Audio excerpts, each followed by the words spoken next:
கேதார்நாத், பத்ரிநாத் மற்றும் 60க்கும் மேற்பட்ட ஆலயங்களை தரிசிக்கும் சார்தாம் யாத்திரை. குடியரசுத் தலைவர் மாளிகையில் பதவியேற்பு விழாவின் போது பின்னணியில் தென்பட்டது வீட்டுப் பூனையே என்று டெல்லி காவல்துறை தெரிவித்துள்ளது. ஞாயிற்றுக்கிழமை இரவு நடைபெற்ற பதவியேற்பு விழாவின் போது பின்னணியில் விலங்கு ஒன்றின் நடமாட்டம் தெரிந்தது.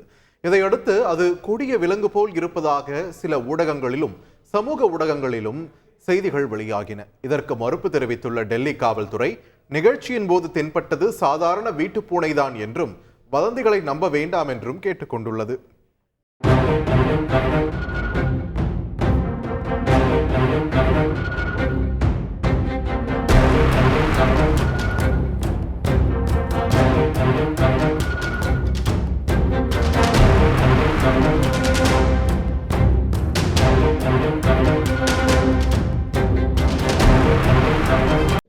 கேதார்நாத், பத்ரிநாத் மற்றும் 60க்கும் மேற்பட்ட ஆலயங்களை தரிசிக்கும் சார்தாம் யாத்திரை.